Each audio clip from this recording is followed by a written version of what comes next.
Hi everyone, welcome to my YouTube channel.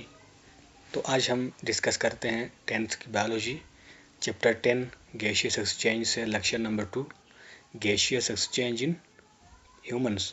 तो ये lecture थोड़ा सा डिटेल में है और थोड़ा सा लेंदी भी है, इसलिए इसको हम दो पार्ट्स में डिवाइड करके समझने की कोशिश करेंगे।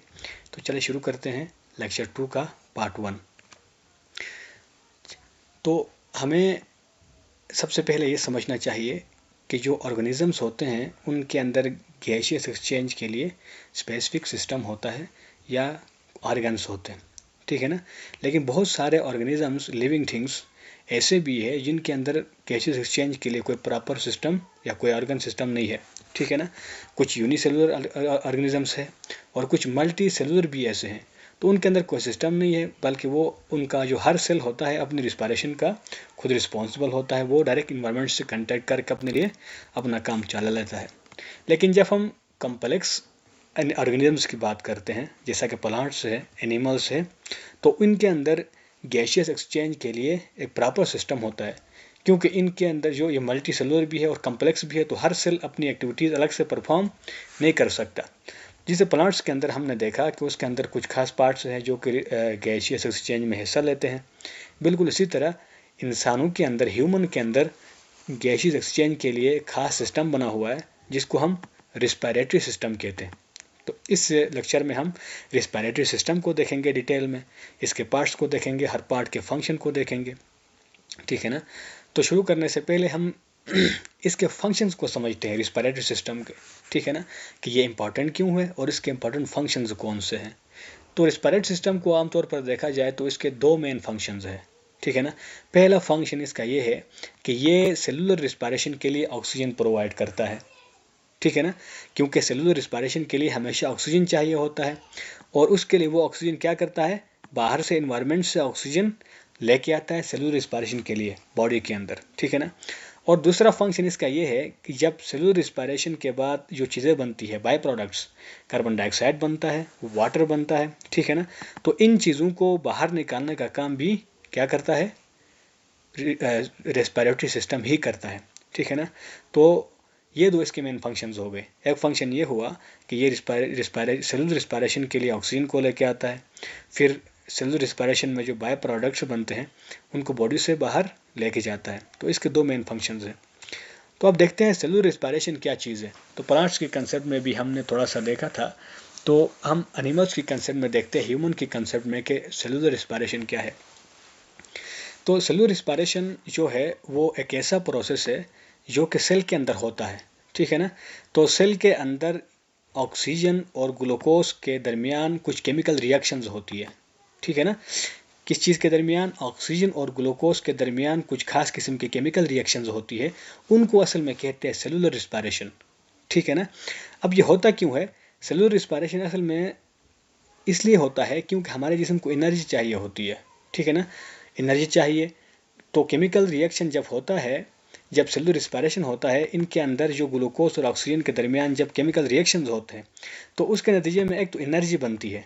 तो उस एनर्जी को हम क्या करते हैं, एक तो बॉडी ग्रोथ के लिए इस्तेमाल करते हैं, ठीक है ना, हमारी बॉडी के लिए हमारे सेल्स इस्तेमाल करते हैं, और दूसरी जितनी भी सेल की एक्टिविटीज़ है उन सब के लिए एनर्जी चाहिए। तो वो एनर्जी हमें सेलुलर रिस्पायरेशन से मिलती है, ठीक है ना। और वो कुछ खास केमिकल रिएक्शंस है जो ऑक्सीजन और ग्लूकोज के दरमियान होता है सेल के अंदर, ठीक है ना।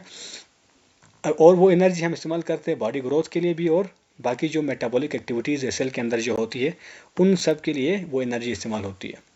अच्छा, इससे हट के सेलुलर रिस्पायरेशन के जो रिएक्शंस है उनमें दो चीज़ें और बनती है। एक हमारे पास बनती है कार्बन डाइऑक्साइड और एक वाटर, ठीक है ना। तो इनको बाय प्रोडक्ट्स के तौर पर बाहर निकाल दिया जाता है, क्योंकि इनको कार्बन डाइऑक्साइड की नीड हमारी बॉडी को नहीं होती। तो ये सेलुलर रिस्पायरेशन होता है जो सेल के अंदर होता है, ठीक है ना। अब इसको हम इक्वेशन के थ्रू समझते हैं। तो हमने कहा कि इसके अंदर दो चीज़ें इन्वॉल्व है, एक है ग्लूकोज और एक है ऑक्सीजन, यानी ये दोनों रिएक्टेंट्स है। जब इनके दरमियान सेल में रिएक्शंस होती है तो इसके नतीजे में ये चीज़ें बनती है, एक कार्बन डाइऑक्साइड बनती है, फिर एनर्जी बनती है जिसको हम एटीपी में कन्वर्ट करके यूज़ करते हैं, और उसके बाद वाटर बनता है, ठीक है ना। वो वाटर और कार्बन डाइऑक्साइड को बाहर निकालते हैं, लेकिन एनर्जी को हम बॉडी के अंदर मेटाबॉलिक एक्टिविटीज़ के लिए भी और सेल्स की ग्रोथ के लिए भी इस्तेमाल किया जाता है, ठीक है ना। अभी हमने यहाँ पे देखा कि दो रिएक्टेंट्स है बहुत इंपॉर्टेंट सेलुलर रिस्पायरेशन के लिए, तो ये आते कहाँ से है और ये सेल तक कैसे पहुँचते हैं, इसको हम थोड़ा देखते हैं। तो हमने कहा कि ऑक्सीजन और ग्लूकोज के दरमियान होती है सेलुलर रिस्पायरेशन, जो सेल की एक्टिविटीज़ है मेनली, ठीक है ना। ऑक्सीजन और ग्लूकोज के दरमियान केमिकल रिएक्शन होती है। तो जो ऑक्सीजन है वो कहाँ से आता है, तो वो हमें मिलता है उस एयर से जिसके अंदर हम सांस लेते हैं, क्योंकि आपको पता है हवा के अंदर गैसेस मौजूद है, कार्बन डाइऑक्साइड भी है, ऑक्सीजन भी है, नाइट्रोजन भी है, डिफरेंट गैसेस है। तो ऑक्सीजन हमें हमारी ब्रेथिंग से मिलती है, जिस एयर में हम ब्रेथ करते हैं, ठीक है ना। और दूसरी चीज़ ग्लूकोज है, तो ग्लूकोज हमें फूड से मिलता है, ठीक है ना। हमारे फूड के अंदर ग्लूकोज मौजूद होता है, जब फूड डाइजेस्ट होता है तो वहाँ से हमें ग्लूकोज मिलता है। अब ये दो चीज़ें जो है इनकी रिएक्शन तो हमने कहा सेल के अंदर होती है, तो ये सेल तक कैसे पहुंचती है, बॉडी सेल तक, तो उनको बॉडी सेल्स तक पहुंचाने का काम होता है सर्कुलेटरी सिस्टम का। और याद रखें कि हमारी बॉडी के अंदर जितनी भी चीज़ों की ट्रांसपोर्टेशन होती है, चाहे वो ग्लूकोज हो, चाहे ऑक्सीजन हो, चाहे न्यूट्रिएंट्स हो, चाहे कोई और गैस हो, चाहे वाटर हो, चाहे कुछ भी हो, ठीक है ना, तो उन सब की ट्रांसपोर्टेशन का काम होता है सर्कुलेटरी सिस्टम का। यानी ब्लड ही वो चीज़ है जो सारी चीज़ों को लेकर बॉडी के सेल्स तक जाता है। तो इनको हम पिक्चर्स के थ्रू समझते हैं कि कैसे ये वहाँ तक पहुँच जाते हैं।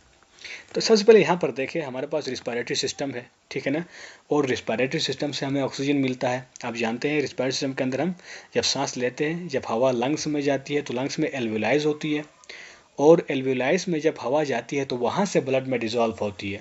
वो कैसे होती है, वो ऐसे कि जो एल्वियोलाइज है उनकी वाल्स थिन होती है, यानी वो सिंगल सेल वाल्स होती है, यानी सिंगल सेल से बनी हुई वाल्स होती है।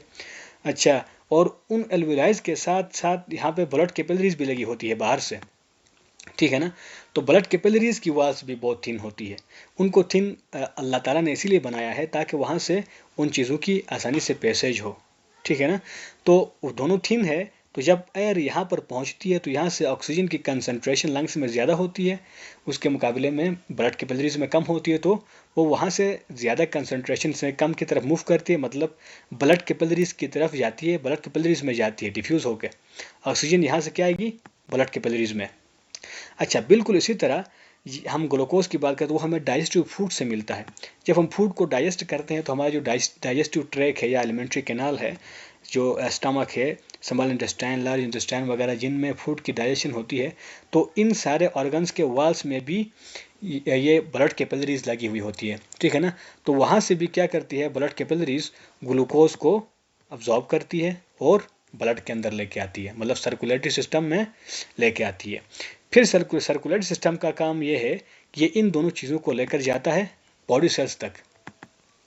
बॉडी सेल्स तक क्यों लेके जाता है, वो इसलिए क्योंकि इन दोनों के दरमियान जो रिएक्शन होनी है, जो काम होना है, वो असल में बॉडी सेल के अंदर होना है, क्योंकि वो सेलुलर रिस्पायरेशन होती है इन दोनों के दरमियान। तो सेलुलर रिस्पायरेशन हमेशा सेल के अंदर ही होती है, बॉडी सेल के अंदर। तो क्या करता है सर्कुलेटरी सिस्टम, जो रिस्पायरेटरी सिस्टम से ऑक्सीजन उसको मिला है और जो डाइजेस्टिव सिस्टम से ग्लूकोज मिला है, दोनों को लेके आता है बॉडी सेल्स के अंदर। फिर बॉडी सेल्स के अंदर उन दोनों के दरमियान क्या होती है, केमिकल रिएक्शन। केमिकल रिएक्शंस होने के बाद उनसे एक तो हमारी बॉडी को एनर्जी मिलती है। अच्छा, फिर उसके साथ कार्बन डाइऑक्साइड और वाटर भी बनते हैं, ठीक है ना। तो इस तरह से हमारी सेलुलर रिस्पायरेशन आकर होती है। अच्छा, अब हम देखते हैं रिस्पायरेटरी सिस्टम को, ठीक है ना।